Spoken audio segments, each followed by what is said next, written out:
Gloria a Dios. Hermanos, hermanas, sean todos bienvenidos. Vamos a dar inicio una vez más al estudio número 48. Hoy este día, miércoles 20 de septiembre del año 2023. Vamos a hacer una oración para depositarnos en las manos del Señor y que sea Él quien nos hable una vez más. Les invito a orar. Padre celestial, Jehová Dios, Señor nuestro, en el nombre poderoso de mi Señor Cristo Jesús, me dirijo, Padre, hasta tu trono de la gracia en este momento que me dispongo a exponer esta palabra, estos estudios, Señor. Pero no sin antes pedirte que tú seas quien me des la iluminación, la interpretación, el entendimiento. Padre, me deposito en tus manos. Habla a través de mis labios, Señor. Revísteme de tu poder, hoy, mañana y siempre, para gloria de tu nombre. Te lo pido, Señor. Mi Dios, también te pido por todos aquellos que en este momento se disponen a escuchar este estudio, a mirar este video, que tú les abras el entendimiento, Señor, y que puedan entender tu bendita palabra. Señor, gracias por haberme dado a mí ese privilegio de predicar tu palabra.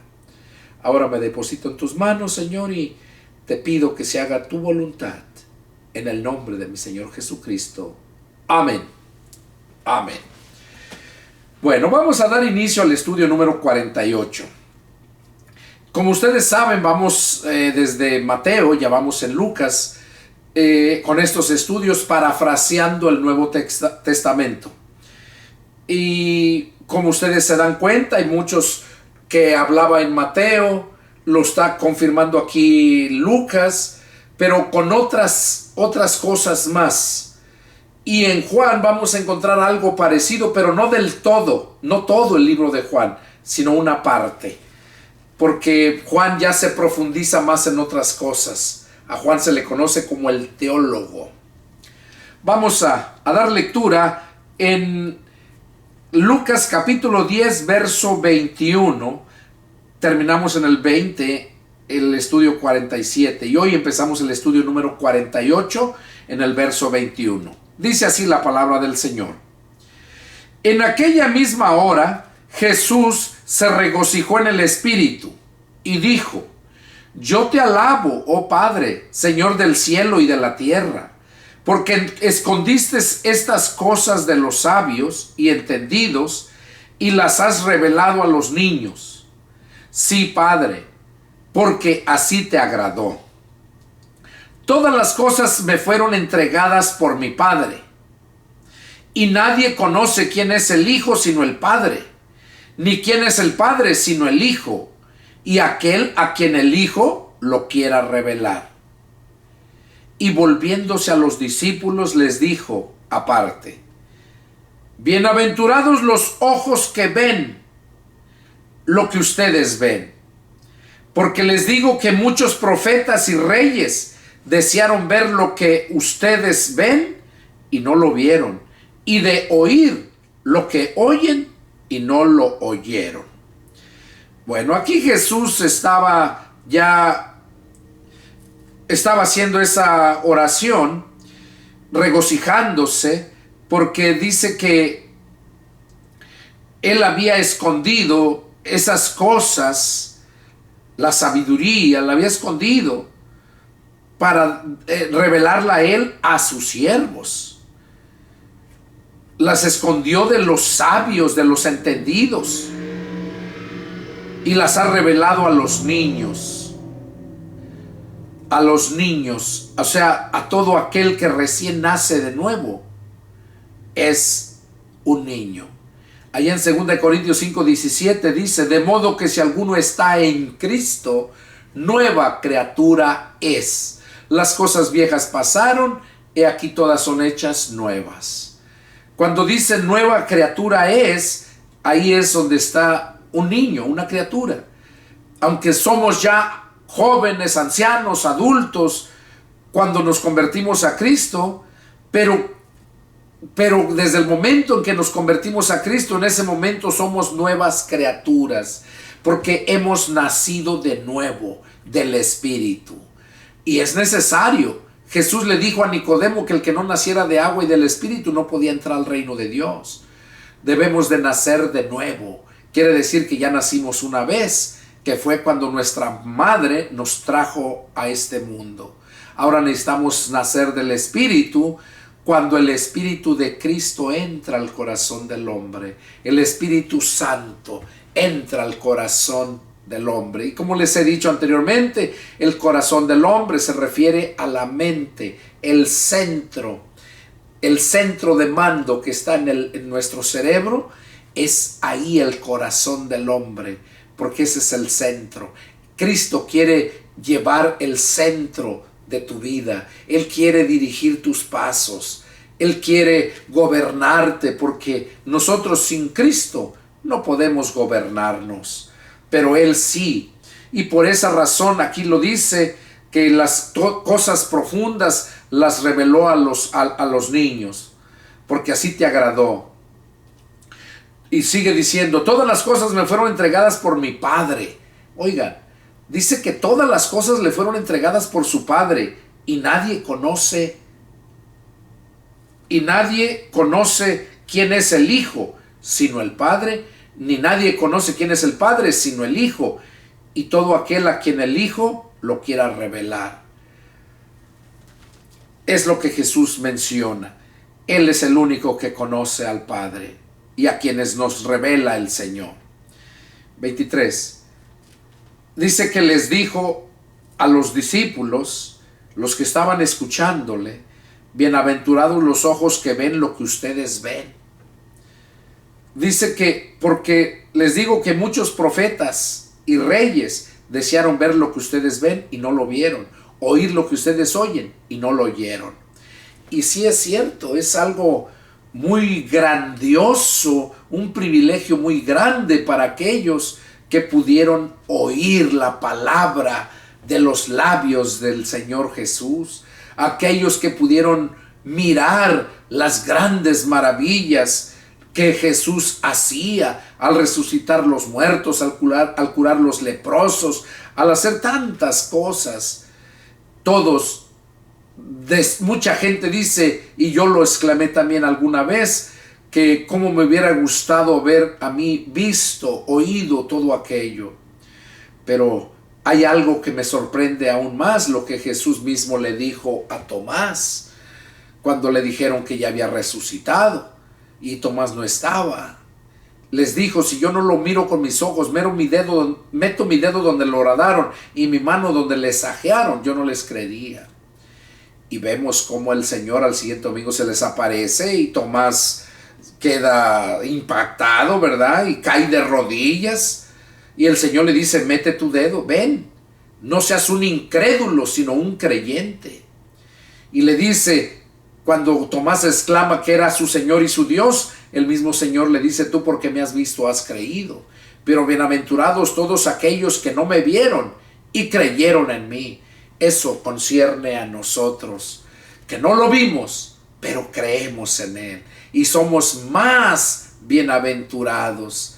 Entonces, no añoremos aquello que miraron aquellos, sino aquellos se admirarán de que nosotros no lo miramos y lo aceptamos. Creímos en Él y seguimos creyendo. Seguimos, verso 25. He aquí un intérprete de la ley se levantó y dijo para probarle. Un intérprete de la ley. Dice que se levantó y le dijo para probarle. ¿Quiénes eran los intérpretes de la ley? Los maestros, los escribas. Y le dijo, maestro, le preguntó, le dijo a Jesús, ¿haciendo qué cosas heredaré la vida eterna? Le estaba preguntando a Jesús qué necesitaba hacer para heredar la vida eterna. Él le dijo, ¿qué está escrito en la ley? ¿Cómo lees? O sea, Jesús le dijo, ¿qué está escrito en la ley? ¿Cómo lo lees? Y él responde, aquel respondiendo dijo, amarás al Señor tu Dios con todo tu corazón y con toda tu alma y con todas tus fuerzas y con toda tu mente y a tu prójimo como a ti mismo. Eso le contestó este personaje que le preguntó a Jesús, ¿verdad? Y que eso era lo que él leía, porque Jesús le dijo, ¿qué es lo que lees tú?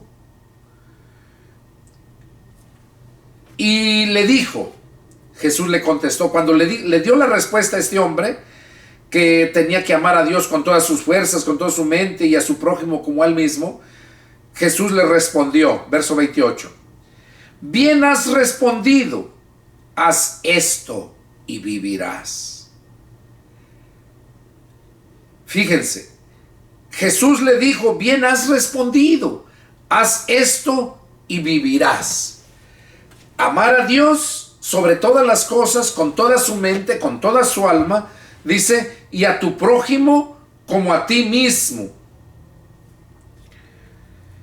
Ahora, es cierto, Jesús le confirmó que era bien cierto, pero le dijo, haz esto y vivirás. Lo que mucha gente no sabe, al igual que este hombre que preguntó, lo que no saben es que hay varios tipos de amores aquí en este mundo. Los amores que nosotros más conocemos y practicamos es el amor filial y el amor eros. El amor filial es el amor de hermanos, el amor de familia, el amor a los hijos. Ese es el amor filial.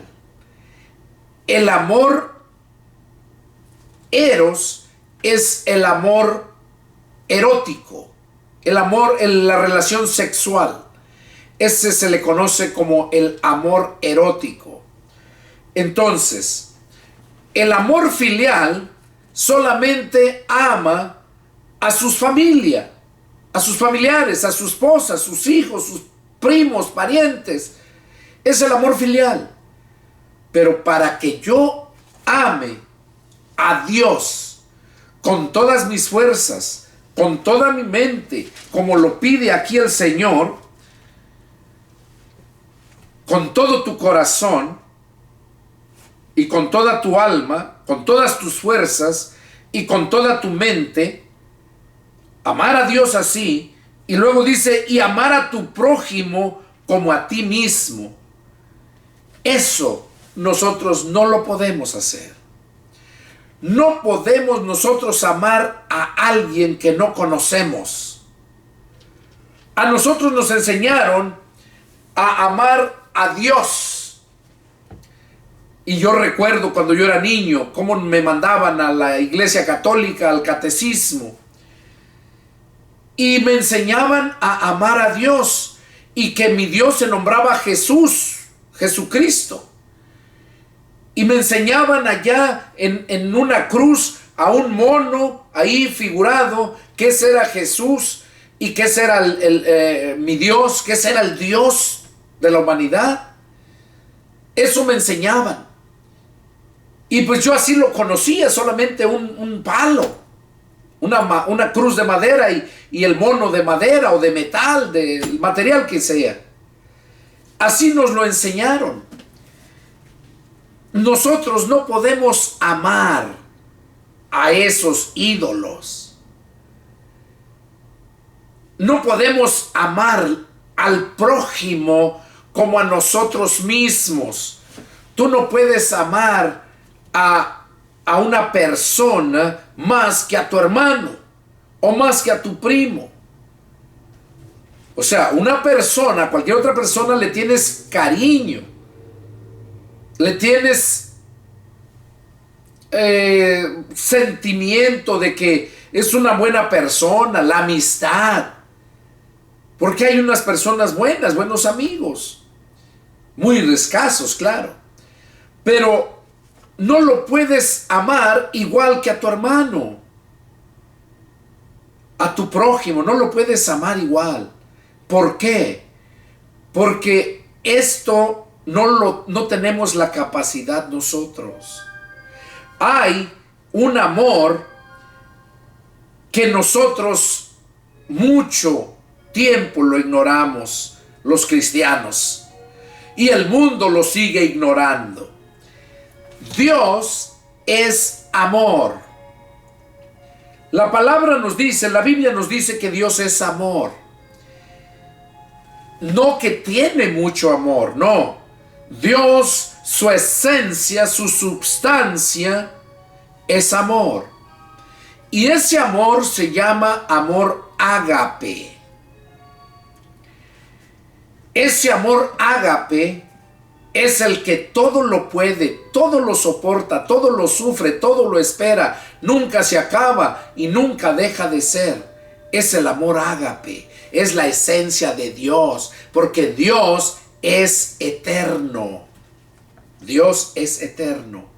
Ahora, ahí en la escritura, en Juan capítulo 3, verso 16, dice que tanto amó Dios al mundo que dio a su Hijo unigénito, para que todo aquel que en él crea no se pierda, mas tenga vida eterna.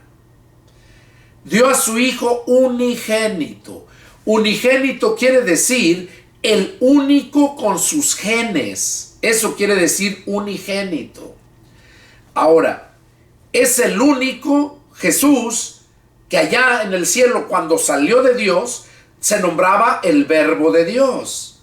No tenía el nombre de Jesús. Jesús se le vino a poner cuando el ángel Gabriel se lo dijo a María y del niño que iba a tener en su vientre, dice, y le pondrás por nombre Jesús, porque él salvará a las naciones. La palabra, el significado de la palabra Jesús, del nombre Jesús, significa Salvador. Y por esa razón Jesús vino a salvar lo que se había perdido. Entonces, Jesús era el nombre que se le dio aquí en la tierra, pero él ya existía allá en el cielo. Jesús ya existía. Él fue el primero de toda la creación que se hizo.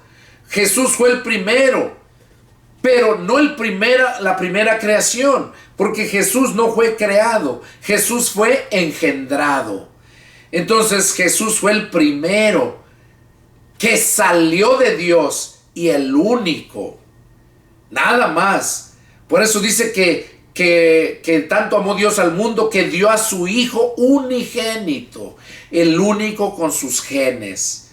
Ahora, cuando nosotros recibimos al Espíritu de Cristo en nuestro corazón, o sea, en nuestra mente, donde le damos lugar, lo discernimos en nuestra mente y lo recibimos, en ese momento nosotros estamos recibiendo los genes del Padre.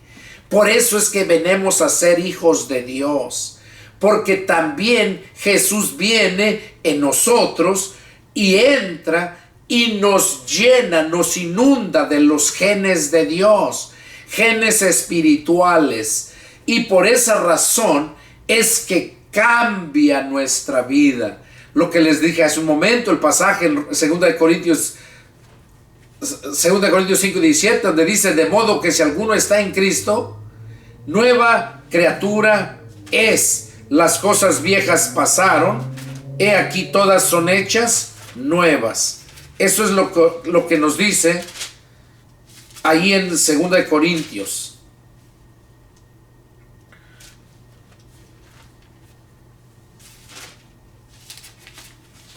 Que cuando estamos en Cristo somos nueva criatura. Dice, de modo que si alguno está en Cristo, nueva criatura es. Las cosas viejas pasaron y aquí todas son hechas nuevas. Cuando Jesús entra en nuestro corazón, en nuestra mente, toma control de todo y desecha toda esa basura, esos malos pensamientos, todo eso que está ahí, que está lleno el corazón, o sea, tu mente, lo limpia. Es como hacer una limpia en tu computadora o en tu teléfono. Un reset, le dicen aquí en inglés. O sea, una limpia que te lo dejan otra vez como nuevo cuando cuando hacen un teléfono nuevo, ya que lo usaste, cuando hacen un reset, le limpian todo y te lo dejan como nuevo. Así pasa en la mente, el que es el corazón del ser humano. Cuando Jesús entra, nos limpia, nos desarraiga todos esos malos pensamientos y venimos a ser nuevas criaturas, criaturas espirituales. Y es cuando recibimos los genes. Entonces es cuando aprendemos a amar, porque ya tenemos ese amor ágape. Mientras no tengamos ese amor ágape, mientras no tengamos a Cristo en nuestro corazón, nosotros no podemos amar a Dios, mucho menos amar a nuestro prójimo, mucho menos que ames a tus enemigos. La Biblia nos dice bien claro, oyeron que fue dicho, odiarás a tu enemigo, mas yo les digo, dijo Jesús, amen a sus enemigos, bendigan a los que los maldicen. Entonces, qué importante es entender esto. Aquí este personaje quería saber qué cosa necesitaba hacer para adquirir la vida eterna. Eso fue lo que llegó. ¿Qué debo hacer? Dice, haciendo qué cosas heredaré la vida eterna. Y Jesús le preguntó que qué leía en la ley y dice, pues amar a Dios y amar a mi prójimo como a mí mismo. Entonces yo te estoy explicando que mientras no tengas a Cristo en tu corazón, en tu mente, como mencionaba, no puedes tener ese amor ágape. No has nacido de nuevo, no eres esa nueva criatura. Las cosas viejas todavía siguen estando ahí y haciendo mucho daño. Pero cuando Cristo entra, dice, las cosas viejas pasaron, o sea, las desintegra. Todo viene a ser hecho nuevo. Eso es cuando nacemos de nuevo. Entonces fue lo que Jesús le dijo a este hombre: bien has respondido, haz esto y vivirás. Pero no lo podía hacer porque no creía en Jesús. No creía. Nomás llegó ese para tentarle, para probarle, dice aquí. Dice en el verso 25, y aquí un intérprete de la ley se levantó y dijo para probarle a ver qué le decía.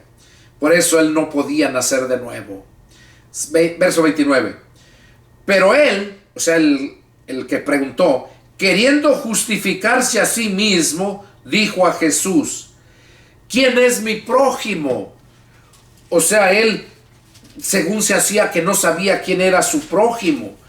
Y le dice Jesús,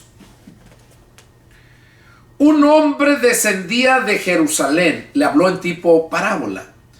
Dice, respondiendo Jesús le dijo, un hombre descendía de Jerusalén a Jericó y cayó en mano de ladrones, los cuales le despojaron e hiriéndole se fueron dejándole medio muerto. Aconteció que descendió un sacerdote por aquel camino y viéndole pasó de largo. Asimismo, un levita, llegando cerca de aquel lugar y viéndole, pasó de largo. Pero un samaritano que iba de camino, vino cerca de él y viéndole, fue movido a misericordia. Y acercándose, vendó sus heridas, echándoles aceite y vino. Y poniéndole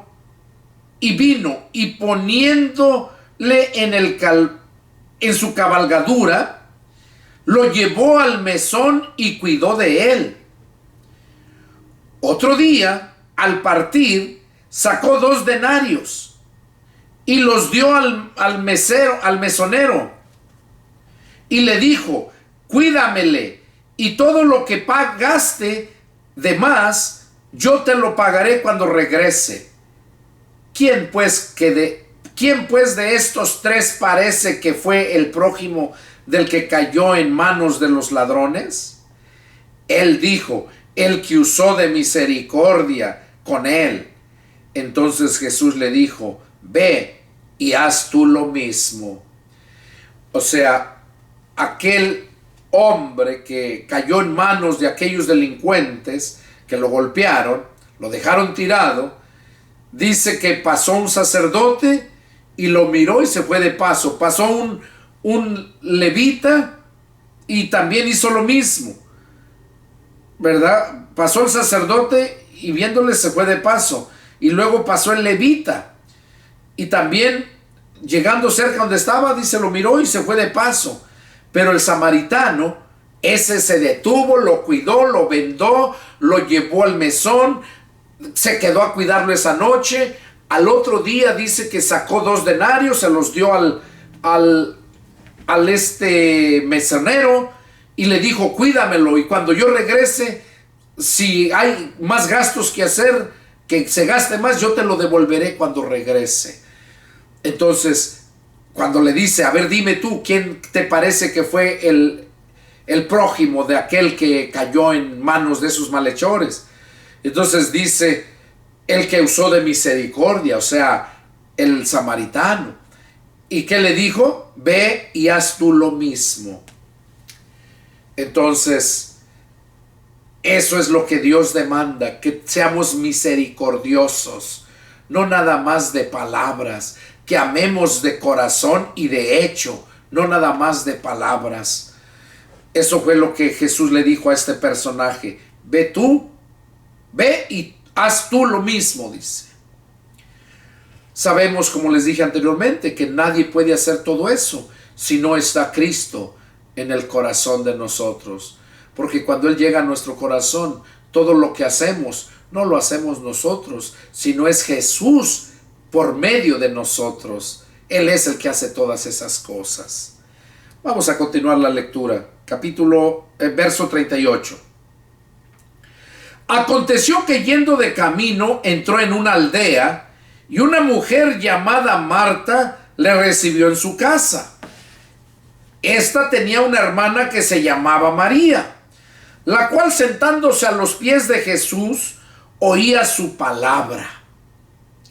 Pero Marta se preocupaba con muchos quehaceres, y acercándose dijo, Señor, ¿no te da cuidado que mi hermana me deje servir sola? Dile pues que me ayude. Respondiendo Jesús le dijo, Marta, Marta, afanada y turbada estás con muchas cosas, pero solo una cosa es necesaria, y María ha escogido la buena parte, la cual no le será quitada. Bueno, vamos a meditar en esto. Aquí dice que Jesús se fue por el camino y entró a una aldea. Entró a esa aldea, dice, y una mujer llamada Marta le recibió en su casa.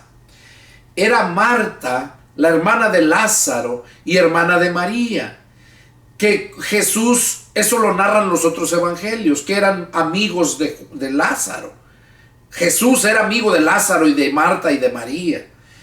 Bueno, dice que llegó y entró ahí a la casa y lo recibió Marta, ¿verdad? En su casa. Y dice que la hermana de ella, María, cuando lo vio, se fue a sentar a los pies de Jesús para escucharlo, lo que él hablaba. Dice, y oía su palabra. María se fue a sentar a los pies de Jesús para oír su palabra. Y dice que Marta se preocupaba con muchos quehaceres. O sea, Marta se fue a hacer quehaceres para atender a Jesús, para darle de comer, para atenderlo. Dice que ella se preocupaba con muchos quehaceres y se acercó a Jesús y le dijo, Señor, ¿no te da cuidado que mi hermana me deje servir sola? O sea, Señor, dile que me ayude. Mira, yo estoy apurada y ella no hace nada, nomás está ahí sentada. Dile, dice, que me ayude. Y en el verso 41 Jesús le responde, miren qué palabras, Marta, Marta, afanada y turbada estás con muchas cosas, pero solo una cosa es necesaria. Oigan, a Marta le dijo, afanada y estás por muchas cosas, pero solo una cosa es necesaria. Y María ha escogido la buena parte, la cual no le será quitada. ¿Qué cosa estaba escogiendo María? Sentarse a los pies de Jesús y escuchar la palabra. Jesús le dijo que una sola cosa es importante. Aquí dice una sola cosa es necesaria. Los otros evangelios dicen una sola cosa es importante en esta vida. Dice, y María ha escogido la buena parte.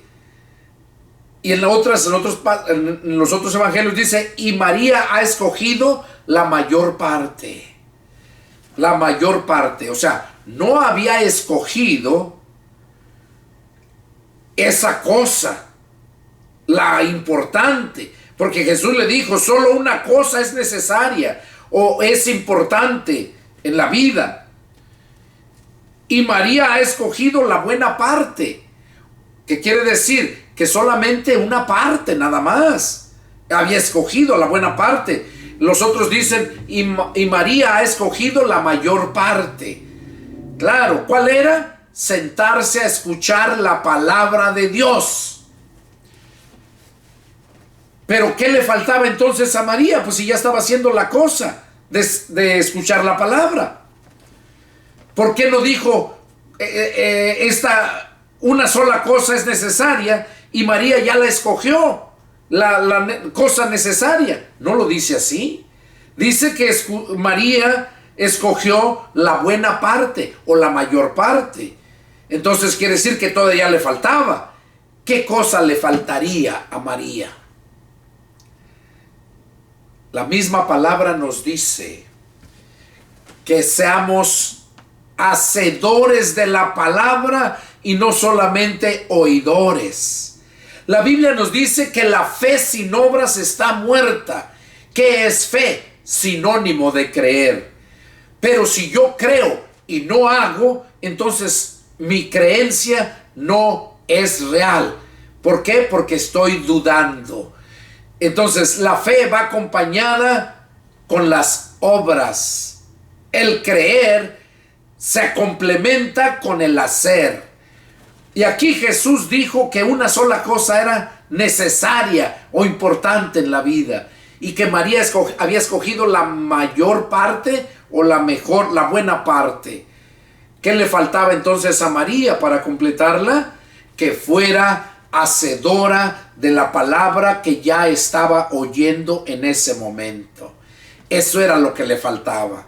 Ya la había oído, ahora ponla por obra. Y hoy en día vemos muchas iglesias que les hablan la palabra, pero hasta ahí nada más. Están como las garrapatas, solamente comiendo, pero nunca van sacando para bendecir a otros. Y las garrapatas hasta que truenan. Entonces así está mucha gente. Están como las garrapatas, nomás hinchándose, pero no dan fruto. Y eso, la Biblia lo dice allá en Juan 15 del 1 al 5, que la rama que no lleva fruto, el Padre la va a cortar. Pero que la que lleva fruto, el Padre la va a limpiar para que lleve mucho fruto.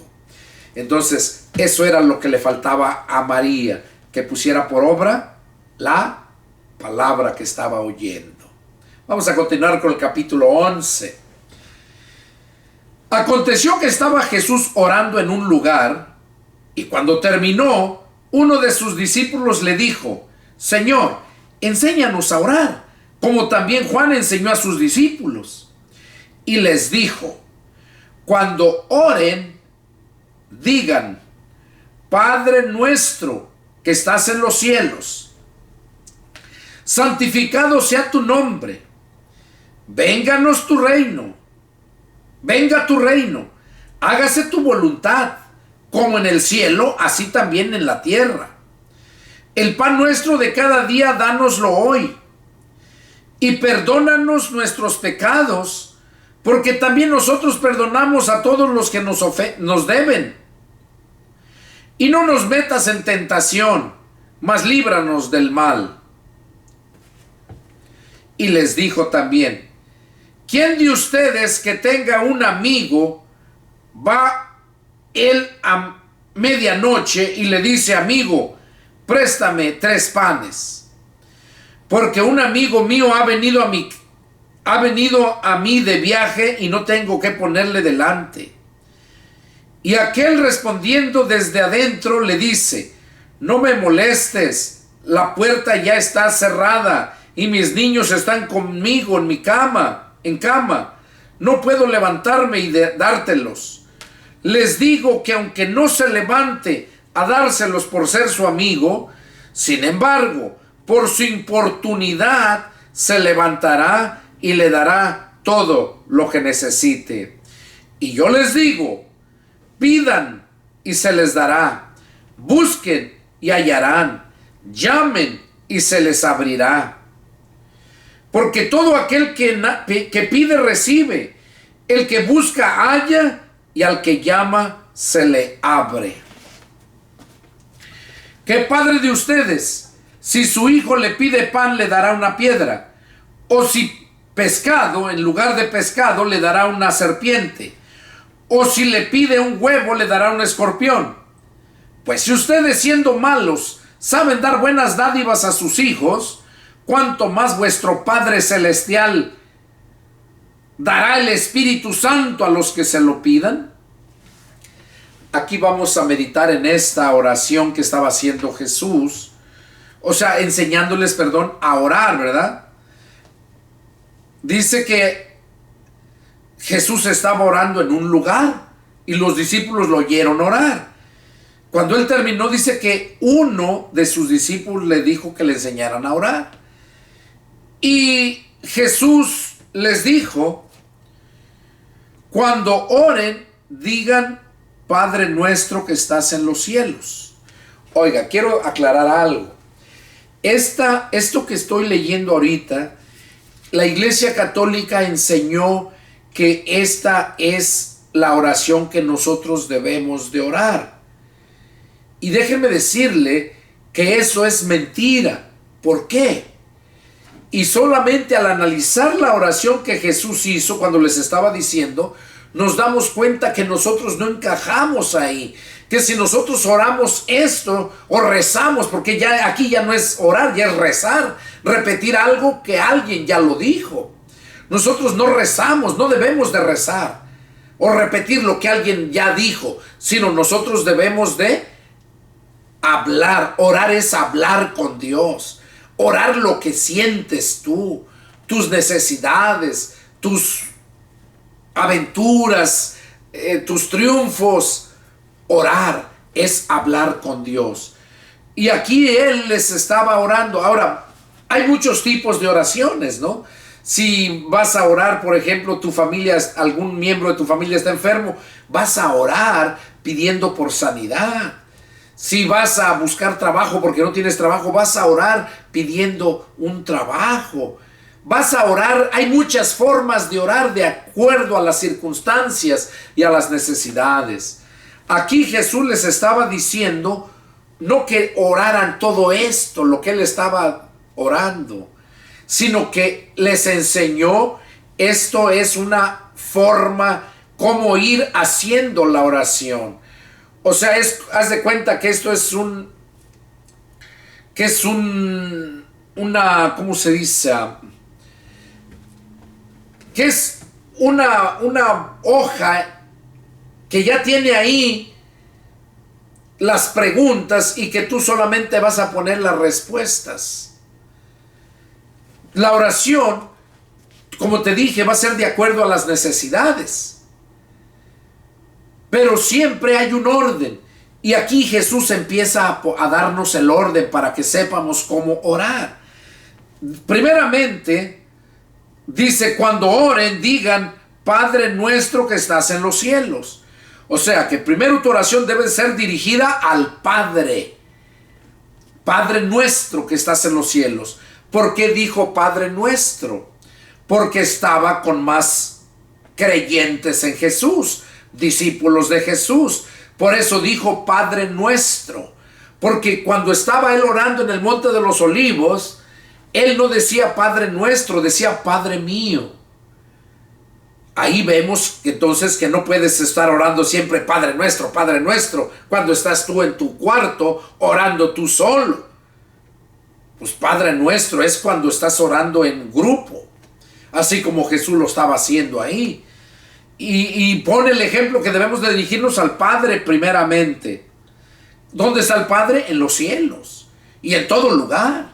No puede, yo cuando oro también muchas veces digo Padre Nuestro, que estás en los cielos y en todo lugar, hacedor de todo lo visible ante los ojos y lo invisible.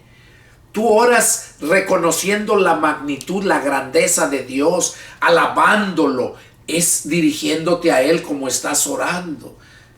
Y luego vienen las necesidades. Primero lo alabas, glorificas su nombre, lo reconoces. Y aquí vamos a seguir leyendo. Dice: santificado sea tu nombre. Oigan, santificarlo. Y luego dice: venga tu reino, venga tu reino.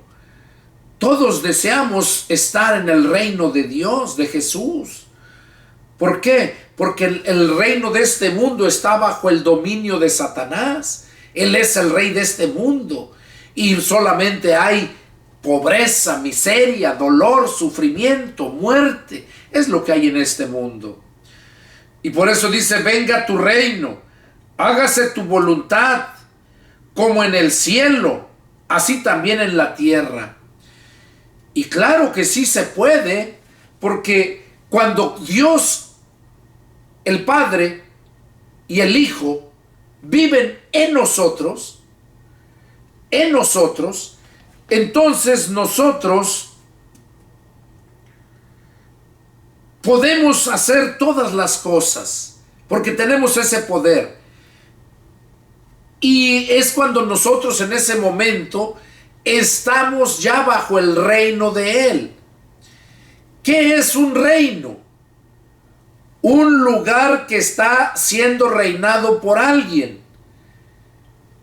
Cuando nosotros entramos al reino de Dios, es Jesús, el Rey de Reyes y Señor de Señores. El Padre también se le conoce como el Rey Jehová de los ejércitos.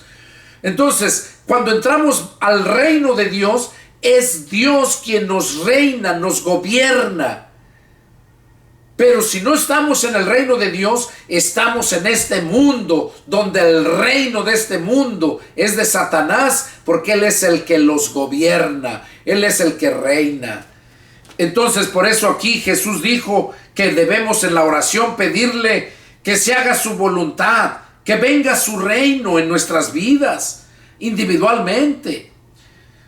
Hágase tu voluntad como en el cielo, también aquí en la tierra. Pues claro, cuando nosotros nos sometemos a Cristo, le obedecemos, entonces es cuando su voluntad de Él se está haciendo aquí en la tierra, porque su voluntad de Él es que nosotros seamos santos, que seamos perfectos. Su voluntad de Él es que prediquemos su palabra. Hay tantas cosas que podía yo hablarles, lo que concierne a la voluntad de Dios. Pero volviendo al tema donde estamos aquí, dice: el pan nuestro de cada día, dánoslo hoy. O sea que en tu oración, si tienes necesidad, ores y pidas por esa necesidad que estás pasando. Porque como les he dicho, cuando nosotros venimos a ser hijos de Dios, nosotros ya no dependemos de esta economía de este mundo. Nosotros dependemos de Dios. Aunque no haya comida para el mundo, para el siervo de Dios sí va a haber. Aunque no haya trabajo en ciertos lugares, porque la Biblia dice que el que no trabaje, que no coma, ¿verdad? Debemos de trabajar. Entonces, aunque no haya trabajo que esté escaso, el siervo de Dios siempre va a tener trabajo. ¿Por qué? Porque Dios lo va a guardar. Él es el que nos guía, nos cuida, nos protege. Estamos bajo su reino. Por eso es necesario que en nuestra oración le pidamos nuestras necesidades. No que ores todo esto. El pan nuestro de cada día, dánoslo hoy. Acuérdese que Él está orando con todos, enseñándoles a orar. Por eso decía el pan nuestro de todos. Pero cuando estás orando tú estás en la necesidad en tu casa. Cuando tú eres padre de familia y no tienes dinero para comprar la comida, vas a orar tú en tu aposento y vas a pedir por esa necesidad. Y Dios te la va a dar. Y ahorita lo vamos a seguir viendo acá en lo que nos sigue diciendo. Y luego dice, y perdónanos nuestros pecados. Oiga, en la oración, Jesús está orando. Y perdónanos nuestros pecados, porque también nosotros perdonamos a todos los que nos deben. Ahora yo te pregunto, ¿es verdad eso? ¿Cómo puedes tú orar esto cuando decir en tu oración, repetir esto, donde dice perdona nuestros pecados, porque también nosotros perdonamos a los que nos deben? No podemos nosotros perdonar a alguien si nosotros no tenemos el amor de Dios. Entonces, si yo oro esto, si yo repito esto, perdónanos nuestros pecados, o perdóname los pecados como también yo perdono a los que me deben, es mentira. No puedes perdonar a los que te deben. ¿Por qué? Porque tú estás en el mundo y aquí el vivo vive del bobo y el bobo vive del vivo. ¿Por qué? Porque así es. Aquí el mundo se están comiendo unos a otros. Entonces no podemos nosotros orar esta oración que hizo Jesús, porque nosotros seríamos unos mentirosos al decirle perdona nuestros pecados, porque también nosotros perdonamos a los que nos deben. Seríamos unos mentirosos, hipócritas. Y luego dice, y no nos metas en tentación, mas líbranos del mal. Quiero aclarar algo. Aquí está mal traducido esto. Y no nos metas en tentación. Dios no nos mete en tentación. No, Dios nos prueba. Las tentaciones vienen del diablo. Por eso está mal traducido aquí. No nos metas en tentación. No, no nos dejes caer en tentación. Es la palabra correcta. No nos dejes caer en tentaciones, porque el diablo te va a tentar para que caigas y destruirte. Luego dice, mas líbranos del mal. Entonces, eso es lo que hablan acerca del Padre Nuestro, que a mí me lo enseñaron y cuando yo me confesaba mis pecados al sacerdote cuando era niño, y me decía, reza tantos Padres Nuestros y tantas Aves Marías, reza tantas Dios te salve, y ya, y con eso ya estabas perdonado. Era la enseñanza. Pero qué equivocados estamos cuando leemos la Escritura y nos damos cuenta de la verdad. Y dice que luego les dijo, ¿quién de ustedes que tenga un amigo va a medianoche y le dice, amigo, préstame 3 panes? Dando a entender que el amigo va a 10 horas de la noche y le pide porque le visitó a alguien a su casa. Y el amigo está dentro y le dice, no, oye, déjame en paz, estamos durmiendo ya, hombre, ¿cómo crees? Pero el amigo insiste. Y dice que aquel se va a parar a atenderlo, no nada más porque es su amigo, sino para que ya los deje en paz dormir.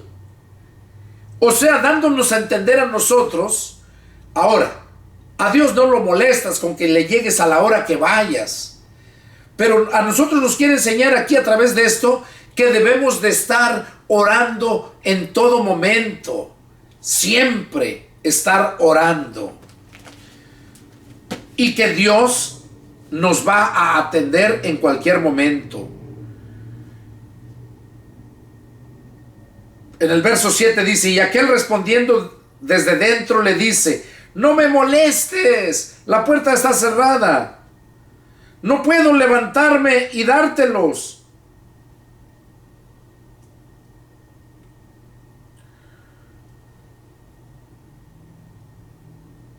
Les digo, y ahí es donde dice, aclara Jesús, les digo que aunque no se levante a decir, a dárselos por ser amigo, Sin embargo, por su importunidad, se levantará y le dará todo lo que necesite. Y aquí es donde Jesús, donde nos dice que así el Padre también hará lo mismo con nosotros. Que en todo momento que clamemos a Él, Él nos dará lo que necesitemos. Pero muchas veces la gente nada más hace una oración y piensa que ya con eso, ya. Ahí si este amigo le hubiera dicho, llegó y cuando él le contestó que no, que ya era noche, que no se iba para dárselo, si él no hubiera insistido, pues bueno, pues perdóname y ahí nos vemos, se hubiera ido, no hubiera adquirido nada. Pero como persistió, él recibió lo que necesitaba, dándonos a nosotros a entender que debemos de persistir en nuestra oración constantemente y Dios nos va a dar lo que necesitamos. Y por eso en el verso 9 nos dice: y yo les digo, pedid y se os dará, buscad y hallaréis, llamad y se os abrirá. Porque todo aquel que pide recibe, el que busca halla y el que llama se le abre. ¿Qué nos está dando a entender? Que nuestro deber es pedir, buscar y llamar. Porque todo aquel que pide se le da. El que busca encuentra y el que toca se le abre. Así es que debemos de ser persistentes en la oración, pedirle a Dios con nuestro corazón por las necesidades o por las necesidades de tu prójimo, pero estar en constante oración.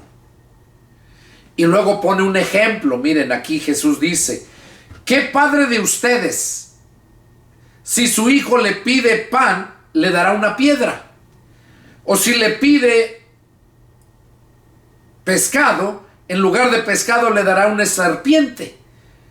O si le pide un huevo, le dará un escorpión. Pues si ustedes, siendo malos, saben dar buenas dádivas a sus hijos, cuánto más vuestro Padre Celestial le dará el Espíritu Santo a los que se lo pidan. Oiga, qué precioso. Dice que qué padre de nosotros, si nuestro hijo tiene hambre, nos pide pan, le damos una serpiente. O si pide huevo, le damos un escorpión.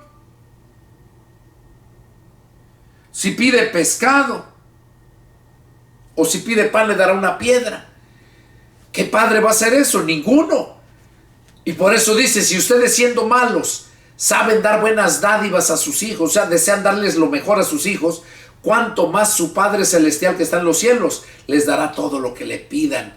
Les dará, otro pasaje dice, todo lo que le pidan. Y aquí lo dice, les dará el Espíritu Santo a los que se lo pidan. O sea, cuando nosotros ya hemos nacido de nuevo, tenemos el Espíritu Santo en nosotros.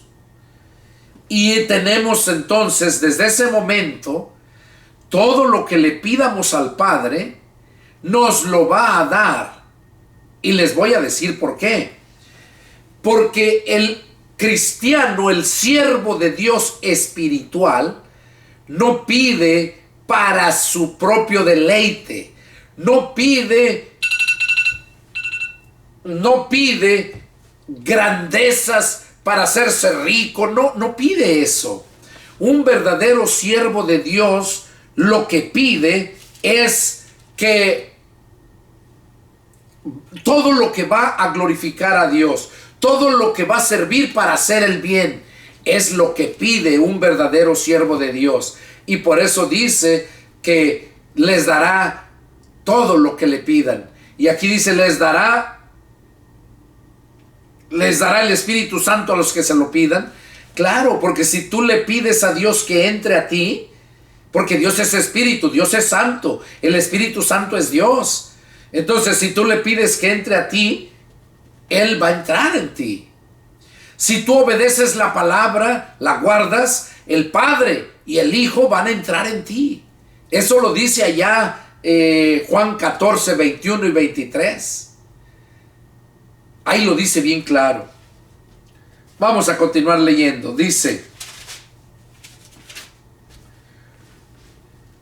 estaban Jesús echando fuera un demonio que era mudo, Y aconteció que salido el demonio, el mudo habló, y la gente se maravilló. Pero algunos de ellos decían: por Beelzebú, príncipe de los demonios, echa fuera los demonios. Otros, para tentarle, le pedían señal del cielo. Mas él, conociendo los pensamientos de ellos, les dijo: todo reino dividido contra sí mismo es asolado, y una casa dividida contra sí misma cae. Y si también Satanás está dividido como contra sí mismo, ¿cómo permanecerá su reino? Ya que dicen que por Beelzebú echo yo fuera los demonios. Pues si yo echo fuera los demonios por Beelzebú, vuestros hijos, ¿por quién los echan?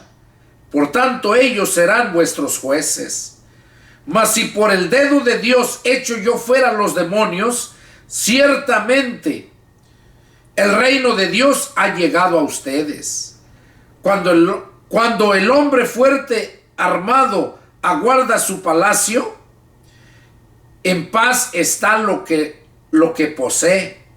Pero cuando viene otro más fuerte que él y le vence, le quita todas sus armas en que confiaba y reparte el botín.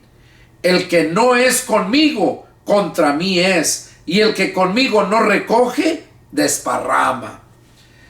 Aquí Jesús les dijo estas palabras muy fuertes, porque cuando lo vieron que echaba fuera a esos demonios, como dicen que este estaba endemoniado, tenía un espíritu de un demonio que era mudo, y cuando lo sacó de ahí, dice que el mudo habló, y la gente se maravillaba, pero dice que algunos de ellos que decían que por el príncipe de Beelzebú, que por Beelzebú, el príncipe de los demonios, echaba fuera esos demonios.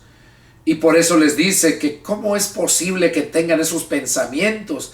Dice que una casa dividida no va a prosperar. Un reino dividido contra sí mismo es asolado. O sea, lo vencen. Un reino que esté dividido, ¿verdad? Entonces, por esa razón les dijo: si yo por el príncipe de los demonios, por Beelzebú, echo fuera a los demonios, pues entonces, ¿por quién echan sus padres? Dice en el verso 19, pues si yo echo fuera a los demonios por Beelzebú, vuestros hijos, ¿por quién los echan?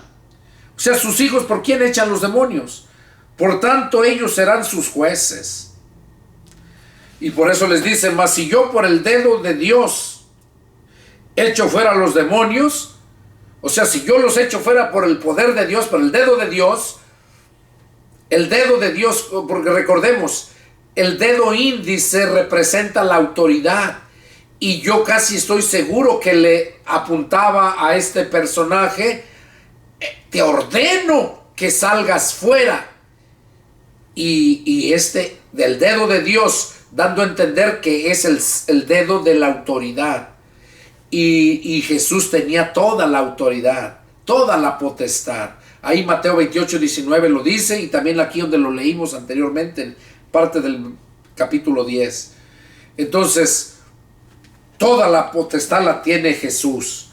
Y por eso aquí les dice: si yo por el dedo de Dios echo fuera a los demonios, ciertamente el reino de Dios ha llegado a ustedes. Por eso dice: cuando el hombre fuerte armado guarda su palacio, en paz está lo que guarda.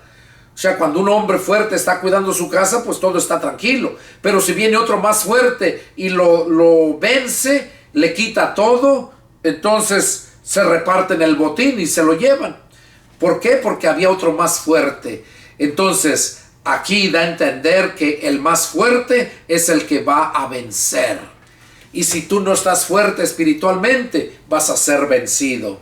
Nosotros, por eso Jesús, cuando mandó a sus apóstoles a predicar, les dijo que no salieran de Jerusalén hasta que fueran reinvestidos del poder de lo alto. Y les dijo: y recibirán poder cuando haya venido sobre ustedes el Espíritu Santo. Entonces, aquí hay dos fuerzas, la fuerza del bien y la fuerza del mal. Está el poder de Dios y el poder del Satanás. Pero la Biblia dice que mayor, más poderoso es el que está en nosotros que el que está en el mundo. Entonces, si tú quieres vencer, quieres triunfar, bueno, pues necesitas el poder de Dios para vencer todas las artimañas del diablo. Sigue diciendo: cuando el espíritu inmundo sale del hombre, anda por lugares secos buscando reposo, y no hallándolo, dice: volveré a mi casa de donde salí, y cuando llega la halla barrida y adornada. Entonces va y toma otros 7 espíritus peores que él, y entrados moran allí, y el postrer estado de aquel hombre viene a ser peor que el primero. Aquí es algo muy importante, que cuando la persona que ya escuchó la palabra, creyó en la palabra, dice que el espíritu inmundo que está en esa persona, porque toda la gente del mundo tiene un demonio dentro de él, de menos un demonio lo tiene, demonio o espíritu inmundo. Y por eso dice aquí que cuando el espíritu inmundo sale del hombre, o sea, es cuando se convierte a Cristo, anda por lugares secos ese espíritu inmundo buscando reposo. Porque ahí donde estaba, sí, estaba bien a gusto, reposando. ¿Y saben por qué? Porque nosotros fuimos creados para ser casa de Dios, templo del Espíritu Santo. Fuimos creados para que Dios viva en nosotros. Entonces, como el diablo engañó a Eva y todo se echó a perder, vinieron aquellos demonios que fueron lanzados, los que engañó el diablo allá arriba en el cielo, y habitaron y viven en los hombres.